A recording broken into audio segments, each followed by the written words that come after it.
अध्याय 12 चाल कांथी का sport support of roof and sides. भूमिगत खानों में 2/3 घातक दुर्घटनाएं चाल कांथी गिरने से होती हैं। इन्हें घटाने में ओवरमैन की भूमिका काफी महत्वपूर्ण है। रूफ कंट्रोल के कुछ पहलू आप डीपिलरिंग अध्याय में पढ़ चुके हैं। यहाँ निम्नलिखित विषयों की विवेचना की जाएगी: विधिवत स्पोर्ट के नियम, स्पोर्ट विथरावल, रूफ बोल्टिंग की विस्तृत जानकारी, फ्रेशली एक्सपोज्ड रूफ का स्पोर्ट, विविध प्रकार के steel support, RMR, pressure arch, abutment pressure, floor heaving, बड़ा रूफ फॉल स्पोर्ट करना, चाल के अड़खे, क्रैक का स्पोर्ट, फॉल्ट क्षेत्र में स्पोर्ट, चाल कांथी की ड्रेसिंग। 1. विधिवत स्पोर्ट नियम किसे कहते हैं? उसके वैधानिक प्रावधानों का उल्लेख करें। 2002 FELIP अथवा विधिवत स्पोर्ट नियम या व्यवस्थागत आलंबन के नियम पर एक संक्षिप्त टिप्पणी लिखिए। 2001 2003 What is meant by systematic support rules? Describe the related statutory provisions. Or write a short note on systematic support rules, SSR.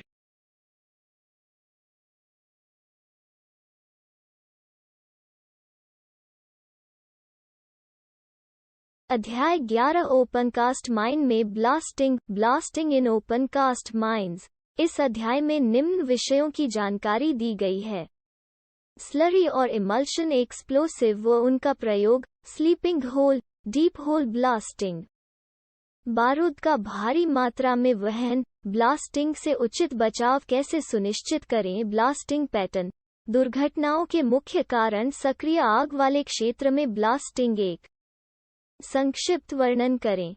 Site mixed slurry, emulsion बारूद, 2004, describe briefly. Site mixed slurry, emulsion explosive.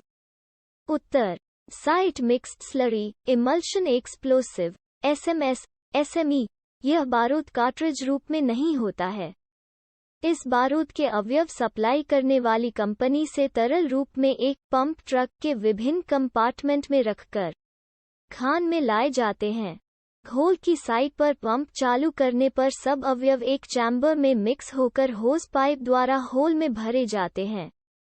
इसी कारण इसे site mixed slurry या SMS अथवा site mixed emulsion या SME कहते हैं।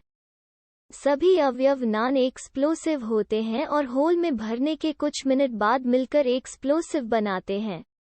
Charge करने से पहले प्रत्येक होल में एक प्राइमिंग कार्ट्रिज, कास्ट बूस्टर 250 ग्राम फ्यूज में बांधकर डाला जाता है। फ्यूज का दूसरा सिरा होल से बाहर रहता है। ब्लास्टिंग की शेष क्रिया सामान्य बारूद जैसी होती है, सब होल के डिटोनेटिंग।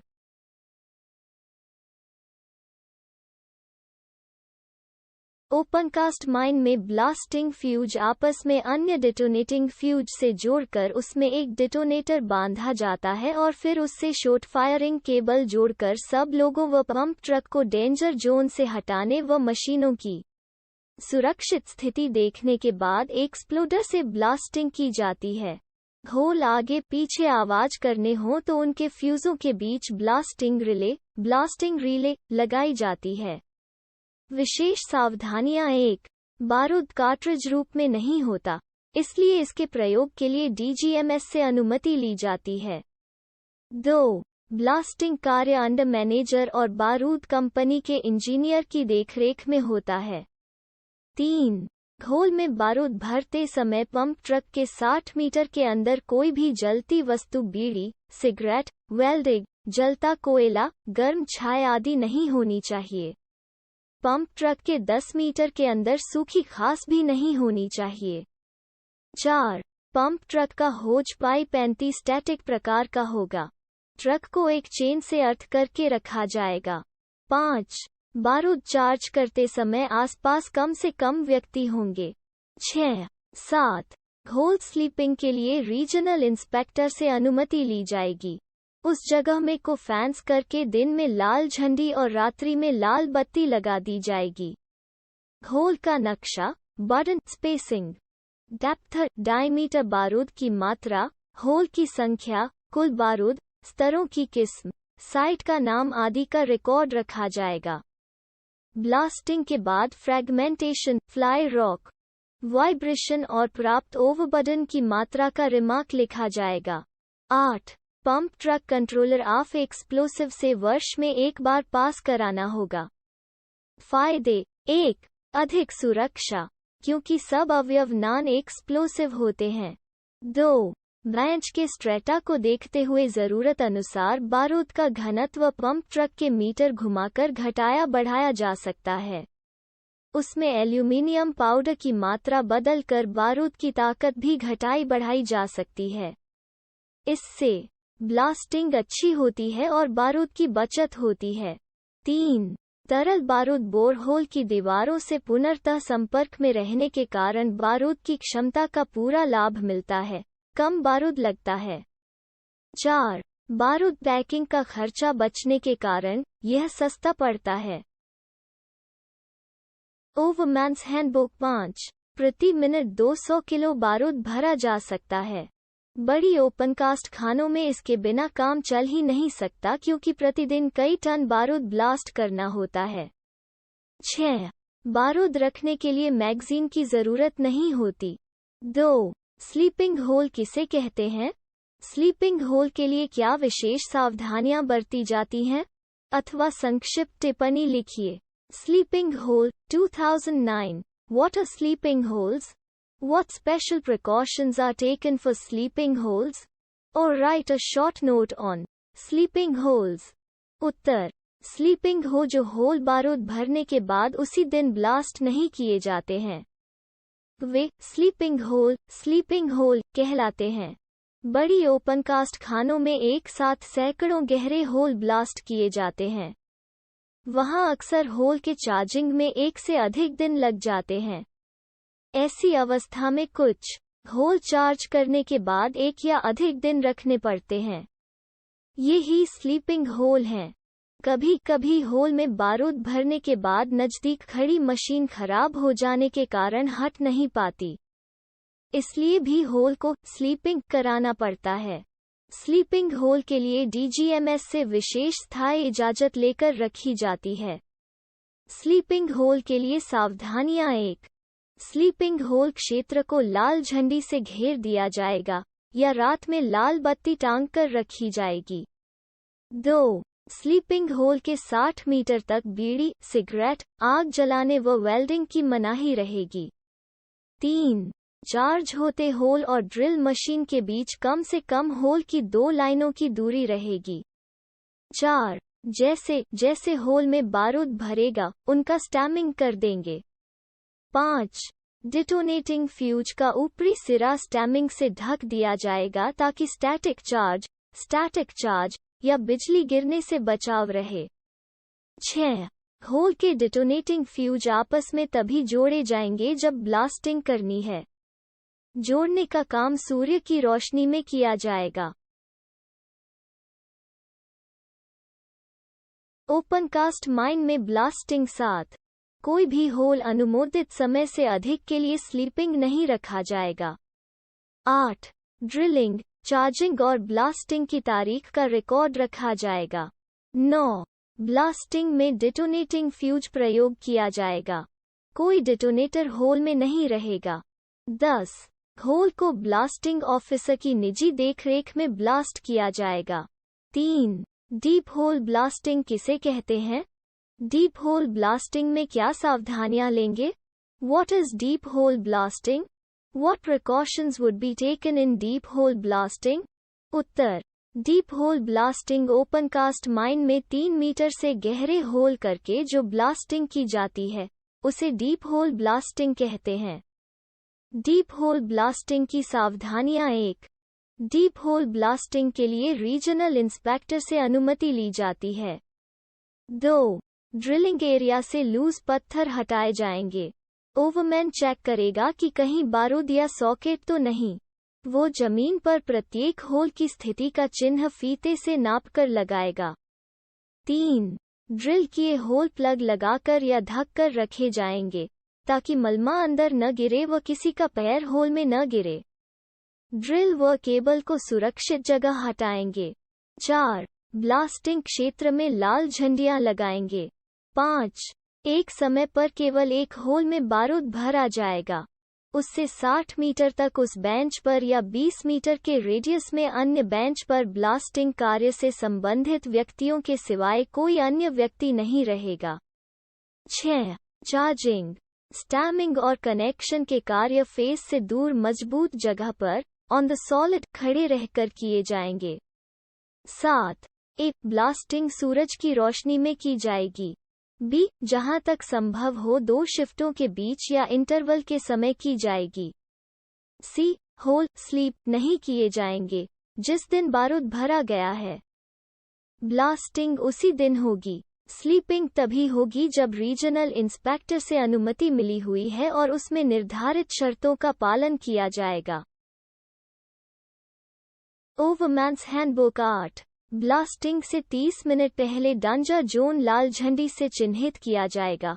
वार्निंग सायरन बजाकर लोगों को बाहर हटाया जाएगा और आवश्यक जगहों पर संतरी तैनात किए जाएंगे।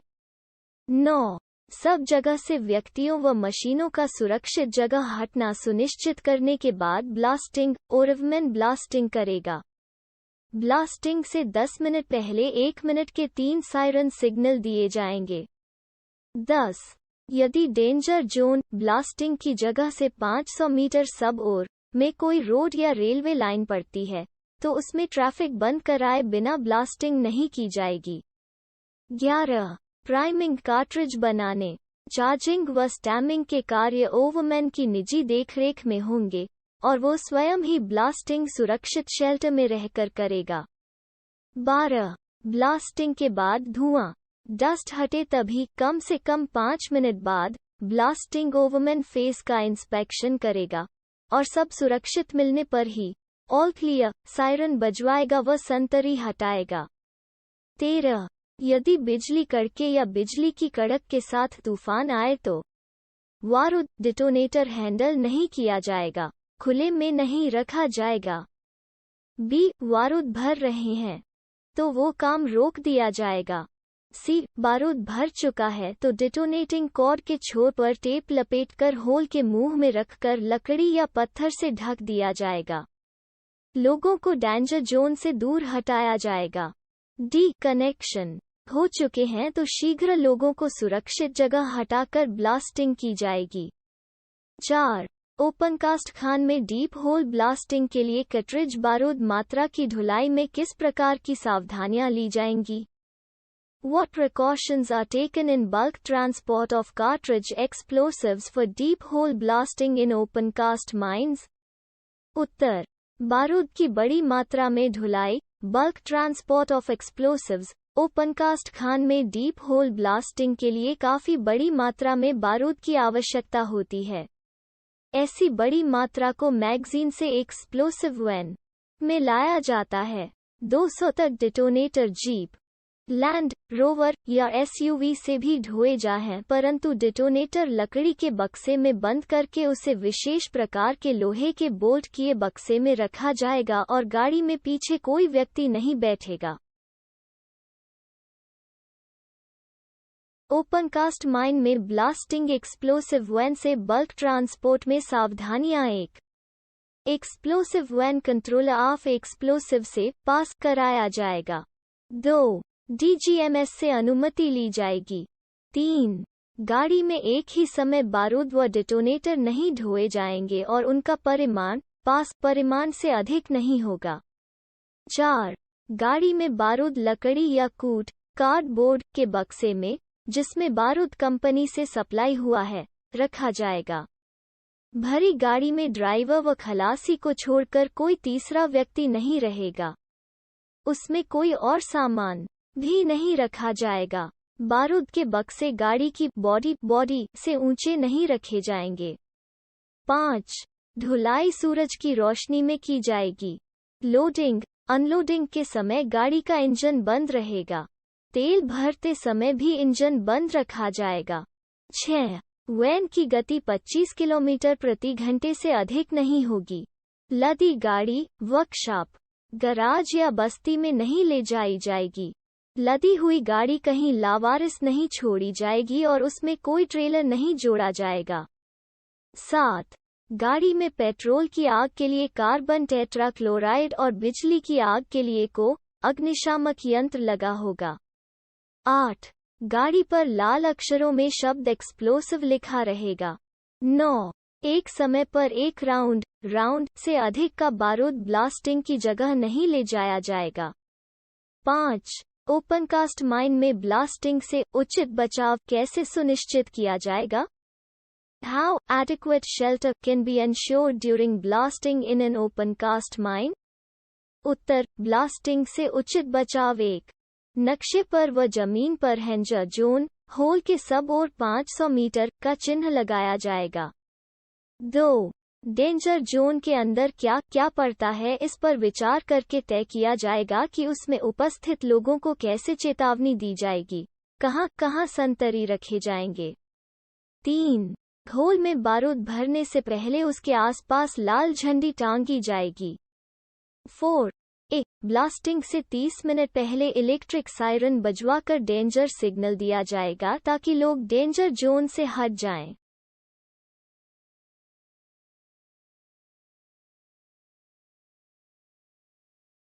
ओवरमैन्स हैंडबुक बी। जो व्यक्ति डेंजर जोन में रहेंगे वे मजबूत शेल्टर में शरण लेंगे। शॉवल आदि सुरक्षित बचाव नहीं देते हैं। एस्बेस्टॉस, टीन या खपरेल की छत वाली बिल्डिंग, ट्रक, डंपर, ड्रिल। सी। कर्मचारियों व आसपास के व्यक्तियों को डेंजर सिग्नल और क्लियर सिग्नल की जानकारी रहेगी। और डी। डेंजर जोन में कोई सार्वजनिक रास्ता या रेल लाइन है तो ट्रैफिक रोकने के लिए फाटक बंद करके संतरी खड़े किए जाएंगे। 5. आदमी हटाकर उचित जगह संतरी तैनात किए जाएंगे। संतरी के हाथ में लाल झंडी होगी, बजवाए जाएंगे। 6. फायरिंग से 10 मिनट पहले एक मिनट के 3 सायरन सिग्नल। 7.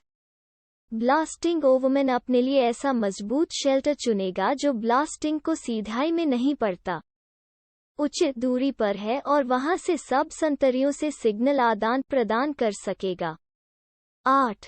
सब संतरियों से ठीक है का सिग्नल पाने के बाद ही ब्लास्टिंग की जाएगी। 9. फेस इंस्पेक्शन में सब सुरक्षा पाने पर ऑल क्लियर का सायरन बजवाया जाएगा। में 10. ब्लास्टिंग सूरज की रोशनी में ही की जाएगी। अंधेरे में यह सुनिश्चित करना कठिन है कि सब लोग सुरक्षित जगह में हैं कि नहीं। 11. यह ध्यान रखा जाएगा कि उस दौरान कोई अन्य ब्लास्टर 500 मीटर के अंदर ब्लास्टिंग न करता हो। 12. जहां तक संभव हो ब्लास्टिंग 2 शिफ्ट के बीच और निर्धारित समय पर की जाएगी। ब्लास्टिंग का समय हाजिरी के बाहर लगे नोटिस बोर्ड पर पहले से लिख दिया जाएगा। 13. Hole burden spacing. Stemming height hole उड़ाने का क्रम, बारूद का परिमाण के साथ यह भी रिकॉर्ड रखा जाएगा कि उड़ा पत्थर फ्लाई रॉक कितनी दूर तक गया। अनुभव के आधार पर पैटर्न में सुधार किया जाएगा। 6. ब्लास्टिंग शेल्टर क्या होता है, उसकी बनावट कैसी होती है? उत्तर, ब्लास्टिंग शेल्टर ओपन कास्ट खान में काम आने वाला लोहे का एक ढांचा होता है जिसमें शॉट फायरर या ब्लास्टर वो उसका हेल्प खड़ा होकर ब्लास्टिंग करता है। ओपन कास्ट खान में ब्लास्टिंग से टूटे माल के टुकड़े। ओपन कास्ट माइन में ब्लास्टिंग उड़कर 500 मीटर तक की दूरी पर चले जाते हैं, परंतु शॉट फायरर को अक्सर इस एरिया के अंदर से ही ब्लास्टिंग करनी होती है। Dumper, shovel, dragline, bucket explosive van की आड़ में या उनके केबिन में बैठकर ब्लास्टिंग करने में खतरा हो सका है, इसलिए ब्लास्टिंग शेल्टर काम में लाया जाता है। क्रेन से उठाने के लिए हुक, जाली के नीचे बालू से भरे बोरे झांकने के। यह लोहे के पाइप, चैनल, गर्डर या रेल का अक्सर गोलाकार ढांचा होता है जो सब ओर से लोहे की मोटी चदरों से बंद रहता है। केवल एक और छोटा सा दरवाजा होता है और सब ओर झांकने के लिए छोटे छोटे 3-4 मिलीमीटर एक सूत के होल होते हैं। दरवाजे को अंदर से बंद करने के लिए सिकड़ी लगी होती है। छत ढालू रखा जाता है।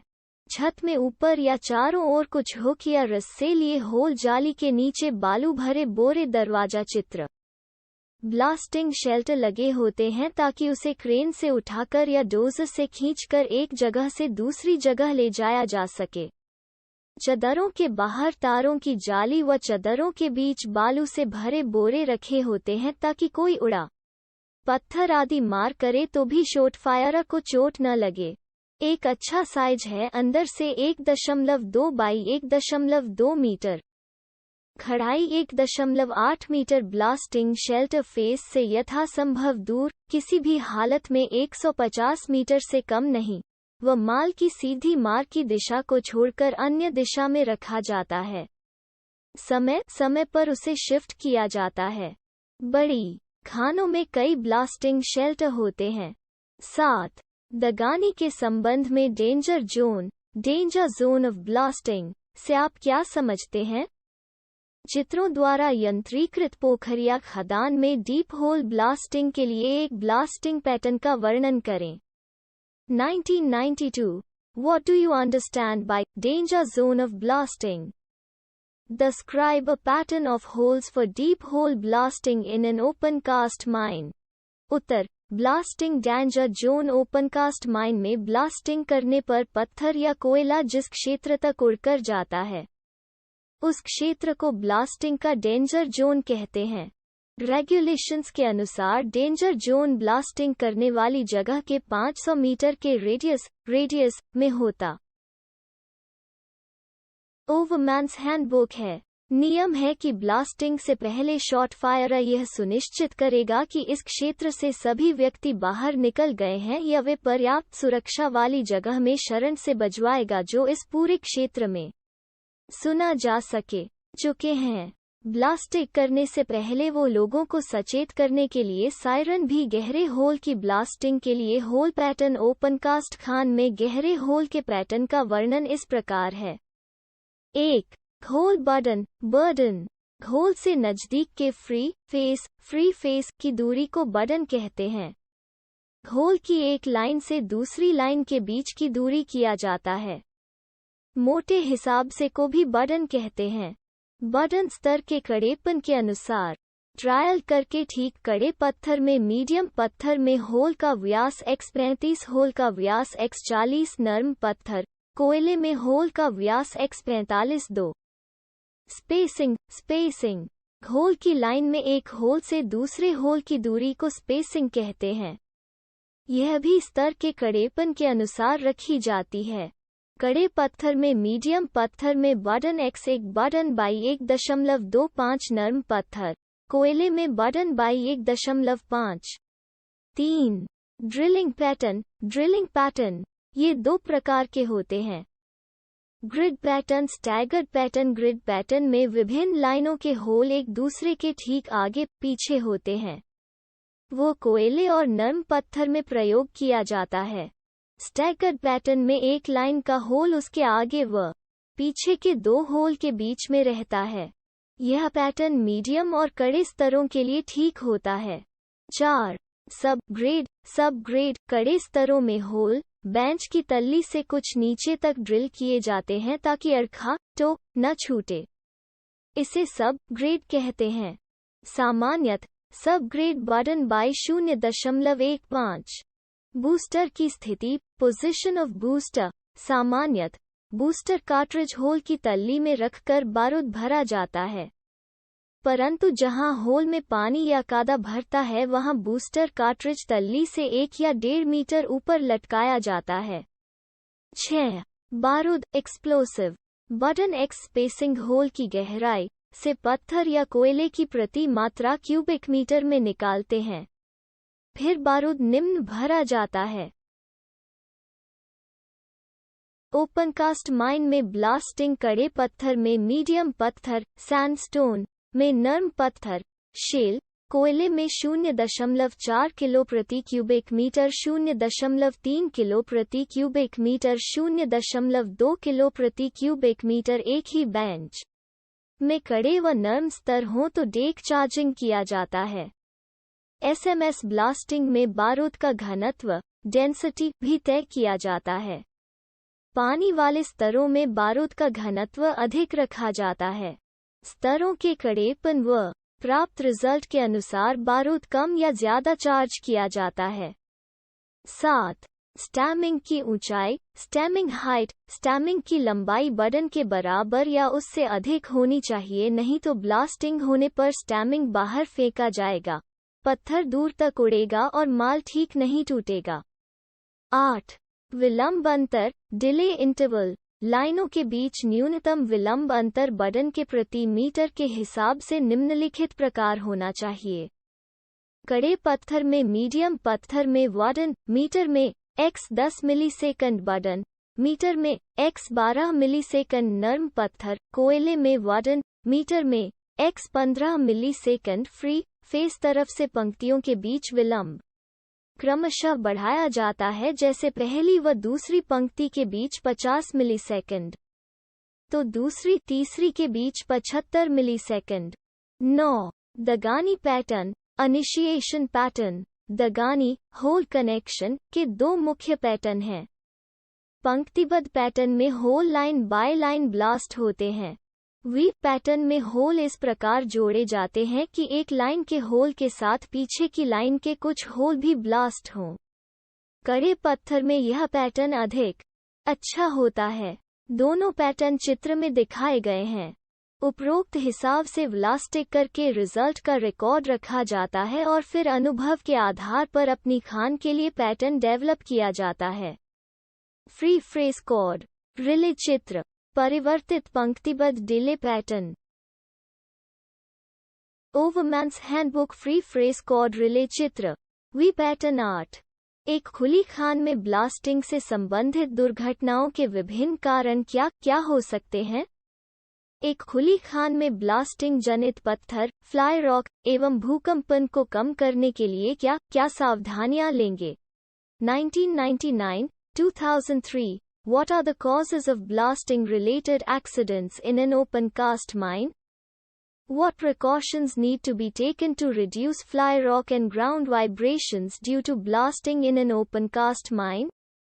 उत्तर ओपनकास्ट माइन में ब्लास्टिंग से दुर्घटनाओं के कारण। ओपनकास्ट माइन में ब्लास्टिंग से दुर्घटनाओं के 3 प्रमुख कारण हैं: असुरक्षित आश्रय, फ्लाई रॉक और मिसफायर। 1. असुरक्षित आश्रय कई प्रकार से हो सकता है। डेंजर जोन में मौजूद लोगों ने truck, dumper, drill, shovel, explosive van की आड़ में या एस्बेस्टॉस, खपरेल, टीन की छत के नीचे आश्रय लिया है। डेंजर सिग्नल और ऑल क्लियर सिग्नल में गलत फहमी के कारण व्यक्ति ब्लास्टिंग समाप्त होने से पहले आश्रय से बाहर निकल आए हैं। पावर सप्लाई न रहने या सायरन की खराबी के कारण डेंजर जोन में सब व्यक्तियों को ब्लास्टिंग सूचना नहीं मिल पाई है। डेंजर जोन से हटने का पर्याप्त समय दिए बिना या लोगों का हटना, आश्रय लेना सुनिश्चित किए बिना ब्लास्टिंग की गई है। सब आवश्यक जगहों पर संतरी न लगाने के कारण व्यक्ति ब्लास्टिंग के समय अनजाने डेंजर जोन में घुस आए हैं। 2. Fly rock hole burden spacing ठसानी। विभिन्न होल लाइनों में विलंब में गलती आदि से असामान्य फ्लाई रॉक होता है। इससे लोगों को चोट लग सकती है।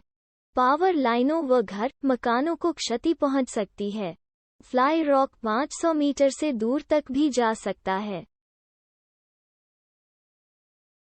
ओपनकास्ट माइन में ब्लास्टिंग 3. मिसफायर। ओपनकास्ट में मिसफायर ढूंढना, उससे निपटना कठिन होता है। मिसफायर बारूद में ड्रिलिंग हो जाए या शावल से माल उठाते समय मिसफायर बारूद ब्लास्ट हो जाए तो दुर्घटना हो सकती है। ब्लास्ट जनित दुर्घटनाओं के अन्य कारण हैं: बिजली गिरने या कड़क के साथ आंधी आने के कारण बारूद का अपने आप ब्लास्ट हो जाना। गर्म स्तरों में आग वाली जगहों में चार्ज किए होल अपने आप ब्लास्ट हो जाना। जमीनी कंपन से नजदीकी बस्ती के घर मकानों की क्षति होकर दुर्घटना होना। पत्थर उड़ना। फ्लाई रॉक कम करने के लिए सावधानियां: 1. स्ट्रेटा में मौजूद फॉल्ट क्रैक लूज पत्थर का ध्यान रखते हुए होल बर्डन और स्पेसिंग सही रखा जाएगा। बर्डन आवश्यकता से अधिक हो तो बारूद स्टमिंग को उड़ा देता है और पत्थर उड़ना, फ्लाई रॉक, उत्पन्न करता है। सामने की लाइन के होल का बर्डन यह देखकर चुनना चाहिए कि कहाँ फेस अंदर धंसा हुआ है। नर्म और कड़े स्तर एक साथ हों तो डेक चार्जिंग किया जा सकता है। द 2TH2 होल में बारूद आवश्यकता से अधिक नहीं भरा जाएगा। 3. ठसानी होल के ऊपर तक की जाएगी, वो किसी भी हालत में बर्डन से कम नहीं होगी। 4. ड्रिलिंग शुरू करने से पहले ब्लास्टिंग एरिया से लूज पत्थर हटा लिए जाएंगे। ड्रिल होल में बोल्डर गिरने नहीं दिए जाएंगे। वे ब्लास्टिंग होने पर तोप के गोले की तरह दूर तक मार करते हैं। 5. विभिन्न लाइनों के बीच का डिले अंतर सही रखा जाएगा। डिले अधिक हो जाए तो पिछली लाइनों के लिए बर्डन कम हो जाता है। डिले कम हो तो माल सामने की बजाय ऊपर को ठेलाता है और पत्थर उड़ान होता है। 6. सेकेंडरी ब्लास्टिंग में विशेष सतर्कता बरती जाएगी। 7. ब्लास्टिंग कार्य करने वाले स्टाफ व अधिकारियों को ट्रेनिंग दी जाएगी। ग्राउंड कंपन कम करने के उपाय 1. मिलीसेकंड डिले डिटोनेटर और डिटोनेटिंग रिले का प्रयोग करके प्रति होल बारूद चार्ज पर डिले कम किया जाएगा। 2. होल की लाइनों के बीच विलंब पर्याप्त रखा जाएगा। 3. ब्लास्टिंग एक ओर से शुरू की जाएगी ताकि फ्री फेस मिले। 4. होल का नमूना, burden, spacing, hole depth, hole गहराई सही रखने के। ओवरमैन्स हैंडबुक लिए ड्रिलिंग पर ध्यान दिया जाएगा। जिस ब्लास्ट से माल अधिक टूटता है, उससे भूमि का कंपन कम होता है। 5. जहां तक ब्लास्टिंग होनी है, उस सीमा पर कुछ होल कम गहराई के ब्लास्ट करके जमीन को फाड़ दिया जाएगा। इसे प्री स्प्लिटिंग कहते हैं। C9. सक्रिय आग, एक्टिव फायर वाली खुली खान में ब्लास्टिंग में क्या सावधानियां ली जाएंगी? 2007. What precautions will be taken in blasting in open cast mine with active fire? उत्तर. सक्रिय आग वाले क्षेत्र में ब्लास्टिंग में सावधानियां 1. ए. स्लरी और इमल्शन को छोड़कर अन्य बारूद प्रयोग नहीं किया जाएगा। बी. ब्लास्टिंग डिटोनेटिंग फ्यूज से ही की जाएगी। होल के अंदर डिटोनेटर नहीं दिया जाएगा। सी. PETN या TNT वाला कास्ट बूस्टर प्रयोग नहीं किया जाएगा। 2. होल ड्रिल होने पर उसके बॉटम का तापमान नापा जाएगा। ऐसी नाप उसके बाद प्रति शिफ्ट की जाएगी। रिकॉर्ड रखा जाएगा। 3. होल का तापमान 80 डिग्री सेल्सियस से अधिक हो तो होल चार्ज नहीं किया जाएगा। 4. होल पानी से भरे रखे जाएंगे। जिस होल में क्रैक हो, पानी न ठहरे, उसमें वेंटोनाइट, सोडियम सिलिकेट व पानी का मिश्रण भरकर क्रैक सील किए जाएंगे। 5. बारूद भरने से पहले होल का डिटोनेटिंग फ्यूज रील से काट दिया जाएगा। 6. स्टैमिंग सब होल चार्ज होने के बाद ही शुरू की जाएगी। 7. स्टैमिंग के लिए पानी से भीगे स्टोन चिप्स, ड्रिल कटिंग या बालू प्रयोग करेंगे। 8. डिटोनेटिंग फ्यूज गर्म जमीन पर नहीं रखा जाएगा, गीले बालू पर रख सकते। 9. चार्जिंग व फायरिंग कार्य फुर्ती से किया जाएगा। केवल उतने होल चार्ज किए जाएंगे कि ब्लास्टिंग कार्य अधिकतम 2 घंटे में पूरा हो जाए। 10. ब्लास्टिंग कार्य असिस्टेंट मैनेजर, ब्लास्टिंग ऑफिसर की निजी देखरेख में किया जाएगा। ओवरमैन्स हैंडबुक उत्तर. विधिवत स्पोर्ट के नियम या व्यवस्थागत आलंबन के नियम, रेगुलेशन के अनुसार भूमिगत खान में विधिवत तरीके से स्पोर्ट करने के लिए बनाए गए नियम को विधिवत स्पोर्ट के नियम, सिस्टमैटिक सपोर्ट रूल्स या व्यवस्थागत आलंबन के नियम कहते हैं। IPPFRUSTR विधिवत स्पोर्ट के नियम निम्नलिखित जगहों पर लागू होते हैं। 1. खान का प्रत्येक डिस्ट्रिक्ट जिसमें पिलर कटाई या पिलर छोटा करने का काम हो रहा है, डीपिलरिंग डिस्ट्रिक्ट। 2. डेवलपमेंट वर्किंग में आयतन से 10 मीटर के अंदर का भाग और आयतन से तुरंत बाहर का प्रत्येक जंक्शन। 3. प्रत्येक लांगवाल वर्किंग। 4. कमजोर या चूर स्तरों में चलाए जाने वाले वर्किंग। 5. खान के अन्य भाग जहां रीजनल इंस्पेक्टर की राय में स्पोर्ट करना जरूरी है। नियम बनाने का तरीका, जहां विधिवत स्पोर्ट नियम के अनुसार स्पोर्ट करना है। उस जगह का कार्य चालू होने से 30 दिन पहले मैनेजर सीम के फिजिको मैकेनिकल गुण, भूतात्विक स्थिति, जियोलॉजिकल कंडीशन, कार्य प्रणाली, मशीनीकरण और पूर्व अनुभव का ध्यान रखते हुए नियम बनाकर उसकी एक प्रति रीजनल इंस्पेक्टर को देता है। रीजनल इंस्पेक्टर उन नियमों को मान लेता है या उसमें उसके द्वारा बताए गए परिवर्तन करने का लिखित आदेश देता है। उसके अनुसार नियमों में सुधार किया जाता है। लागू करने का तरीका। मैनेजर विधिवत स्पोर्ट नियम की चित्रों सहित एक प्रति संबंधित माइनिंग सरदार, ओवरमैन, असिस्टेंट मैनेजर और अंडर मैनेजर को देता है तथा कुछ प्रतियां खान में सुव्यक्त जगहों पर लगवाता है। वो स्पोर्ट मंगाने, चेक करने, मैन पावर उपलब्ध कराने व ट्रेनिंग देने के लिए स्थायी आदेश भी जारी करता है। 5 विधिवत स्पोर्ट के नियमों में निम्नलिखित बातें लिखी होती हैं। 1. किस जगह किस प्रकार के स्पोर्ट लगाए जाएंगे। 2. स्पोर्ट के नाप, जोख। 3. निम्नलिखित के बीच की दूरी, रास्ते तथा कटाई, धुलाई और लोडिंग की मशीनें काम आने वाली जगहों पर स्पोर्ट के बीच की दूरी। बी. खूंटे, रूफ बोल्ट या अन्य स्पोर्ट की पंक्ति में 2 स्पोर्ट के बीच की दूरी। सी. खूंटे, रूफ बोल्ट या अन्य स्पोर्ट की 2 पंक्तियों के बीच की दूरी। चाल कांथी का स्पोर्ट। डी. हाइड्रोलिक चौक और पावर स्पोर्ट के बीच की दूरी। सी. भराठी, स्टोविंग और आयतन के बीच की दूरी। जिम्मेवारी। विधिवत स्पोर्ट के नियमों के पालन की जिम्मेवारी संबंधित मैनेजर के अलावा असिस्टेंट, अंडर मैनेजर, ओवरमैन व माइनिंग सरदार की होती है। 2. स्पोर्ट को खोलने के बारे में कोल माइंस रेगुलेशंस के क्या प्रावधान हैं? 1999 अथवा संक्षिप्त टिप्पणी लिखिए। स्पोर्ट का खोला जाना। 2000 What are the provisions of coal mines regulations regarding withdrawal of supports?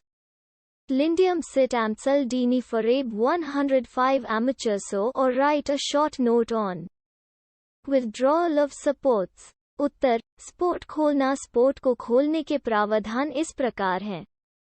जब कभी स्पोर्ट खोले जाते हैं तो स्पोर्ट खोलने का काम मैनेजर द्वारा, मैनेजर के standing order, manager standing orders में बताई गई पद्धति से किया जाएगा। इन स्थायी आदेशों में निम्नलिखित बातों का समावेश होगा। 1. समुचित औजार और सुरक्षात्मक साधन, सेफ्टी कंट्राइवेंसेस की सफाई और प्रयोग। 2. मॉम लास्टा STPHT 10 जिस चाल से स्पोर्ट खोले जा रहे हैं उसे ढहने से रोकने के लिए अतिरिक्त स्पोर्ट का लगाया जाना। 3. स्पोर्ट खोलने का क्रम। काग के कॉर्नर प्रॉप्स काग खोल लेने के बाद ही खोले जाएंगे। 4. स्पोर्ट खोलने वाले व्यक्तियों व उनके नजदीक मौजूद अन्य व्यक्तियों को सुरक्षित स्थिति में रखना, सेफ पोजीशनिंग। 5. उन सक्षम व्यक्तियों की ट्रेनिंग जिन्हें स्पोर्ट खोलने का काम सौंपा गया है। 6. स्पोर्ट खोलने के काम की निगरानी। 3. रूफ बोल्ट क्या है? रूफ बोल्ट चाल को कैसे स्पोर्ट करता है? एक डेवलपमेंट डिस्ट्रिक्ट में रूफ बोल्ट से स्पोर्ट करने का तरीका चित्रों द्वारा समझाइए। 1999 ओवरमैन्स हैंडबुक एक डेवलपमेंट डिस्ट्रिक्ट हेतु रूफ बोल्ट के उपयोग पर आधारित स्पोर्ट पद्धति की विवेचना स्पष्ट चित्रों के साथ करें। 2002 यह रूफ बोल्टिंग क्या है? रेखा चित्रों द्वारा दर्शाएं कि कहां और कैसे लगाया जाता है। 1994 यह रूफ बोल्ट क्या है? रूफ बोल्ट किस तरह चाल के स्तर को सपोर्ट करता। 2004 What is a roof bolt? How does it support the roof? Explain with sketches the method of roof support by roof bolts in a development district. Or explain with clear sketches the system of roof support in a development district based on roof bolts. Or what is roof bolting? Explain with sketches how and where it is used. Or what is a roof bolt? How does a roof bolt support the roof strata? उत्तर, roof bolt क्या है? Hole bolt quick setting cement 1.5 metre roof bolt एक प्रकार का steel support, steel support है जो लंबे volt के आकार का होता है, कम से कम 1.5 मीटर लंबा। जाल में होल करके वोल्ट उसमें जाम कर दिया जाता है और नीचे लोहे की प्लेट बियरिंग प्लेट नट 000 लगाकर नट कस दिया जाता है। तो चाल के स्तरों चित्र, रूफ बोल्ट की ताकत बढ़ जाती है और उनका झुकना घट जाता है। यह एक प्रकार की रॉक रीइंफोर्समेंट प्रणाली, रॉक रीइंफोर्समेंट सिस्टम है। बोल्ट कई प्रकार के होते हैं। भारत में बोल्ट सीमेंट के मसाले से जाम किए जाते हैं, उन्हें सीमेंट ग्राउटेड बोल्ट कहते हैं। आजकल सीमेंट की बजाय रेजिन भी प्रयोग होता है। चाल कांथी का सपोर्ट रूफ बोल्ट चाल को कैसे सपोर्ट करता है? रूफ बोल्ट 3 प्रकार से काम करते हैं। 1. चाल के गिरने वाले भाग को, जो अक्सर 0.6 मीटर होता है, ऊपर के मजबूत स्तर सेल्फ सपोर्टिंग स्ट्रॉन्ग बेड से टांग कर उसका झुकना कम करते हैं, जिससे चाल टूटती या गिरती नहीं है। इसे सस्पेंशन इफेक्ट, सस्पेंशन इफेक्ट कहते हैं। 2. चाल में कई कमजोर परतें हैं, तो रूफ बोल्ट उन्हें एक साथ बांधकर मोटी मजबूत परत बनाते हैं। गैलरी में चाल की परत एक बीम की तरह होती है। यदि परतों को मिलाकर मोटाई 5 गुना कर दें, तो बीम की ताकत 52 अर्थात 25 गुना 25 टाइम्स बढ़ जाती है। इसे बीम इफेक्ट कहते हैं। Tie TV A suspension effect, C king effect, B beam effect चित्र, रूफ बोल्ट 3 चाल में खड़े या आड़े फॉट हैं, तो रूफ बोल्ट कमजोर सतहों को आपस में बांध देता है, जिससे पत्थरों का फॉट की जगह से फिसलना रुक जाता है। इसे किंग इफेक्ट कहते हैं। डेवलपमेंट डिस्ट्रिक्ट में रूफ बोल्ट से सपोर्ट करने का तरीका फेस से 10 मीटर तक गैलरी और जंक्शन रूफ बोल्ट से निम्नलिखित प्रकार सपोर्ट किए जाएंगे। 1. बोल्ट का साइज DGMS के 13 जुलाई 2009 निर्देश के अनुसार बोल्ट स्टील का धारीदार रिब होगा। लंबाई न्यूनतम 1.5 मीटर, मोटाई 22 मिलीमीटर, एक छोर पर गुने थ्रेड्स 150 मिलीमीटर तक bearing plate 150 millimetre by 150 millimetre, 8 millimetre मोटी लोहे की, आजकल डोम के आकार की नट, षटकोणी हेक्सागोनल, ऊंचाई 30 millimetre cement capsule, quick setting, लंबाई 400 मिलीमीटर, अधिकतम गोलाई 30 मिलीमीटर, बोल्ट पंक्तियों में लगाए जाते हैं। ओवरमैन्स हैंडबुक 2 होल पैटर्न नमूने डिस्ट्रिक्ट की चाल का RMR मालूम करके पाल कमेटी की रिपोर्ट के अनुसार मैनेजर तय करते हैं कि चाल के प्रति वर्ग मीटर में कितने बोल्ट लगेंगे और उसके अनुसार नमूना तैयार करके स्टाफ को दे देते हैं। माना कि चाल का RMR 40-60 के बीच में है। पाल कमेटी के अनुसार 1 वर्ग मीटर पर 1 बोल्ट लगना चाहिए। माना कि गैलरी की चौड़ाई 4.2 मीटर है, तब नमूना कुछ इस प्रकार होगा। एक बोल्ट से दूसरे बोल्ट की दूरी 1 मीटर, एक लाइन से दूसरी लाइन की दूरी 1 मीटर, पहली लाइन की फेस से अधिकतम दूरी 1.8 मीटर, साइड के बोल्ट कांथी से अधिकतम 0.6 मीटर पर होंगे। होल ग्रिड पैटर्न में लगाए जाएंगे। 3. लगाने का तरीका। चाल में 1.5 मीटर गहरे होल 90 डिग्री के कोण पर खड़े पैटर्न के अनुसार लगाए जाएंगे। सीमेंट कैप्सूल पानी में भिगोए जाएंगे। बुलबुले निकलना बंद होने पर समझ लेंगे कैप्सूल भीग चुके हैं।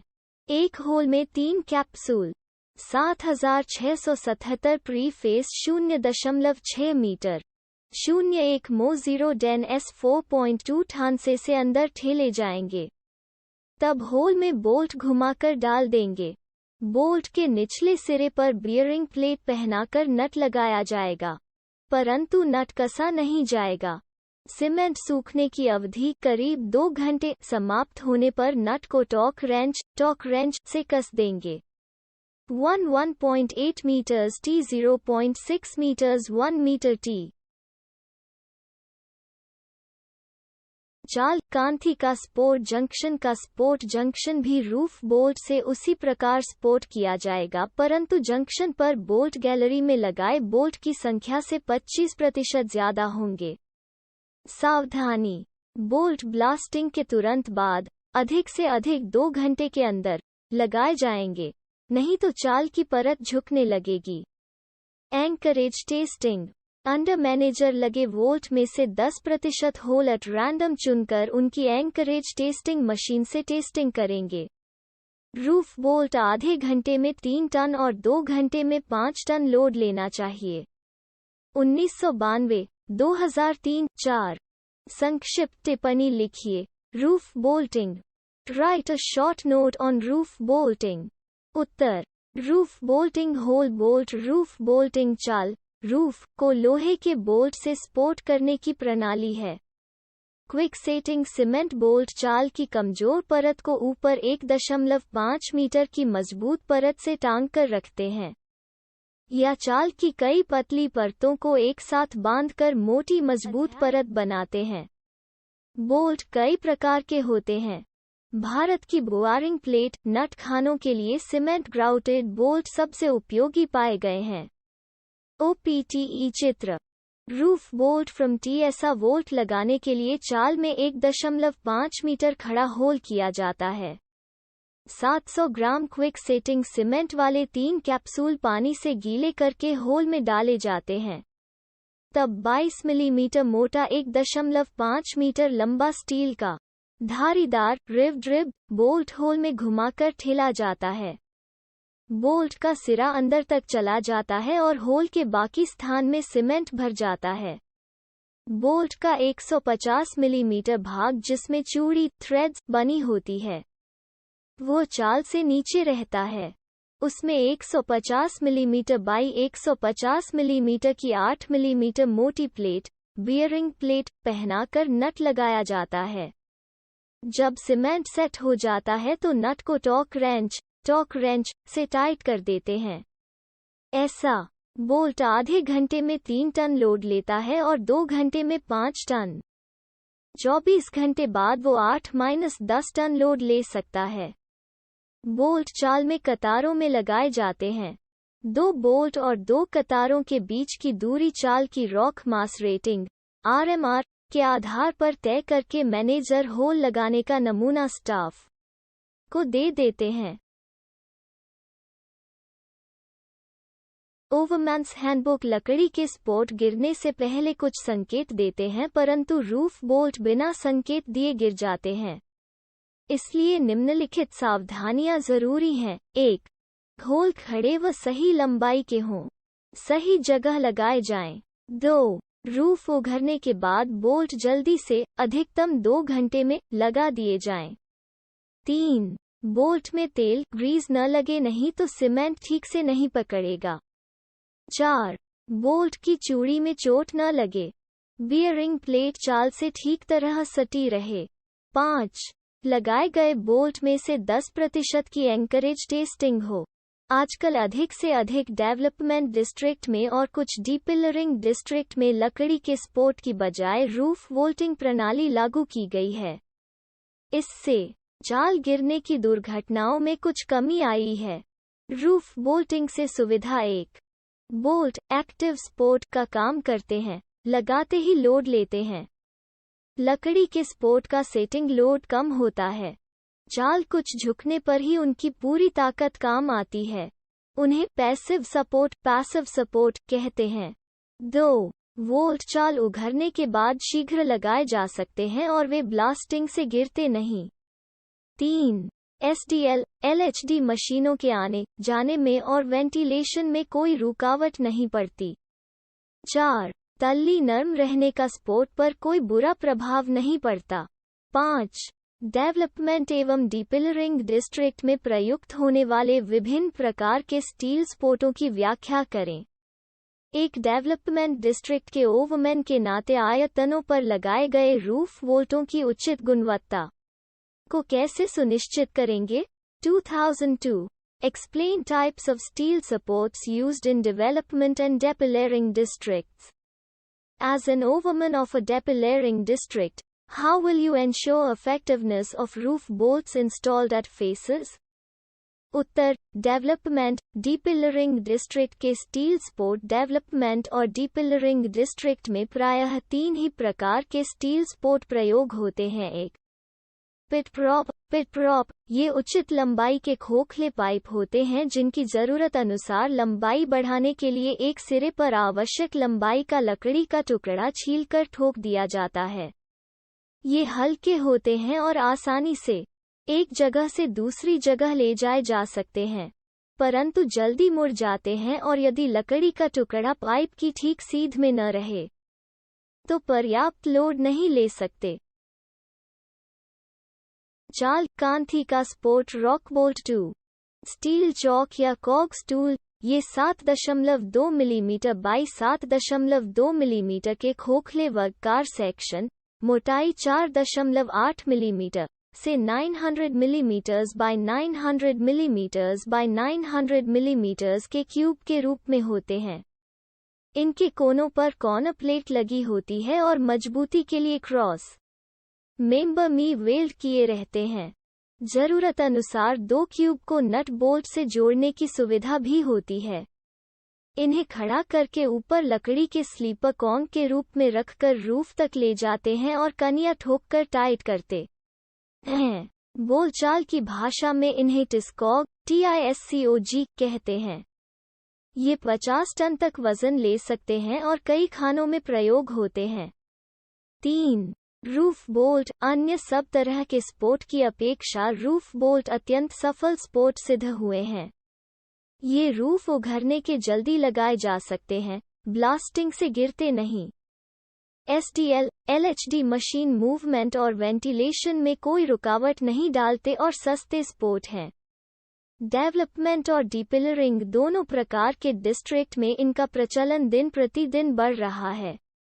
ये प्राय सीमेंट ग्राउटेड होते हैं, परंतु जहां चाल विशेष कमजोर है, RMR चित्र, डोम के आकार की बियरिंग प्लेट 40 या कम, या जहां चाल से कोनिकल वाशर व W स्ट्रैप वाला रूफ बोल्ट पानी रिसता है, वहां इन्हें रेजिन केमिकल से जाम करते हैं। कुछ जगहों में ये W स्ट्रैप के साथ प्रयोग किए जाते हैं।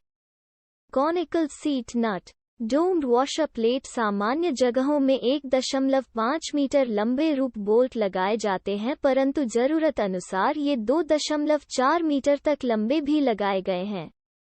हाल ही में इनकी प्लेन बियरिंग प्लेट की जगह डोम के आकार की बियरिंग प्लेट, डोम बेयरिंग प्लेट व कॉनिकल सीट के साथ लगाना शुरू किया गया है ताकि जल्दी व अधिक लोड ले सकें। रूफ बोल्ट की गुणवत्ता सुनिश्चित करने के उपाय भारत की लगभग 97% खानों में चाल की RMR 40 से 80 के बीच पाई गई है।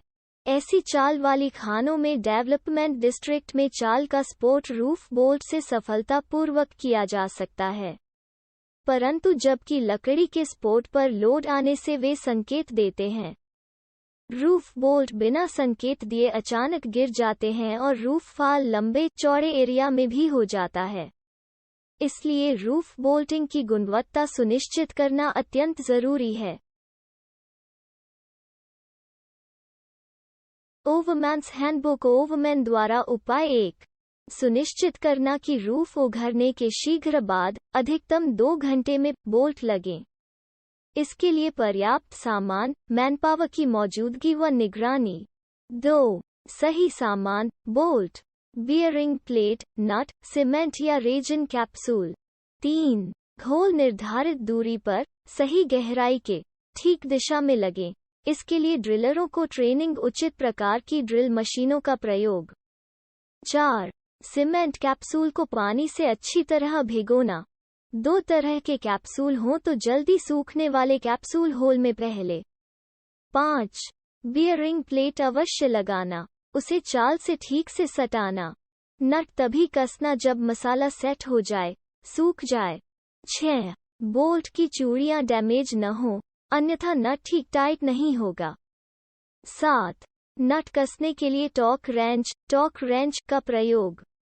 8. 10% लगे बोल्ट एट रैंडम चुनकर उनकी एंकरेज टेस्टिंग लगाने के 2 घंटे के अंदर पुल प्रेशर 5 टन से कम मिले तो कारण ढूंढकर सुधार करना। 9. टेस्टिंग मशीन का सही रखाव और कैलिब्रेशन। 10. शिफ्ट रिपोर्ट में बोल्टिंग की विस्तृत रिपोर्ट। सामान में दोष हो तो उसका उल्लेख। 6. रेजिन ग्राउटेड बोल्ट के बारे में आप क्या जानते हैं? What do you know about resin grouted bolts? Uttar, resin grouted bolt एक रेजिन ग्राउटेड बोल्ट वैसे ही होते हैं जैसे सीमेंट ग्राउटेड बोल्ट, परंतु उनमें सीमेंट ग्राउट की बजाय रेजिन रासायनिक पदार्थ प्रयोग होता है। 2. ये अधिक लोड लेते हैं, जल्दी सूखते हैं 3 मिनट में और पानी वाली जगह में भी अच्छा काम करते हैं। सीमेंट ग्राउटेड बोल्ट सूखने में समय लगता है, उतने समय चाल खराब हो सकता है। ब्लास्टिंग नहीं कर सकते, लोगों को काम में नहीं लगा सकते, पानी से सीमेंट धुलकर निकल जाता है। 3. D0G0M0S0 ने निर्देश दिए हैं कि जहां रूफ की रॉक मास रेटिंग RMR 40 या कम है, या जहां रूफ से पानी रिसता है, वहां रेजिन ग्राउटेड बोल्ट ही लगाए जाएं।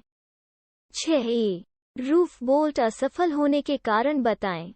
रूफ बोल्ट के असफल होने को कैसे रोका जा सकता है? अपने सुझाव के प्रत्येक चरण का वर्णन करें।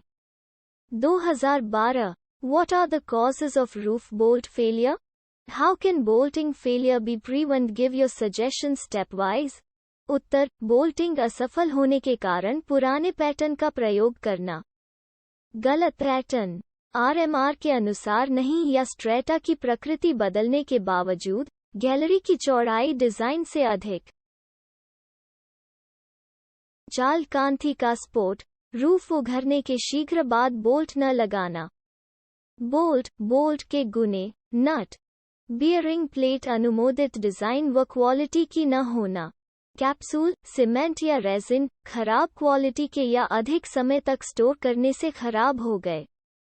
बोल्ट के गुने ट्रांसपोर्ट के दौरान डैमेज हो जाना। गलत ड्रिलिंग, होल पैटर्न के अनुसार नहीं, जरूरत से अधिक लंबे या छोटे। गलत दिशा में लगे। स्लो सेटिंग व फास्ट सेटिंग कैप्सूल का गलत क्रम। फास्ट सेटिंग कैप्सूल होल में पहले न डालना। सीमेंट कैप्सूल को ठीक से भिगोए बिना होल में भरना। सीमेंट सूखने के समय से पहले ही नट टाइट करना। टॉर्क रेंच प्रयोग न करने के कारण नट ठीक से टाइट न होना।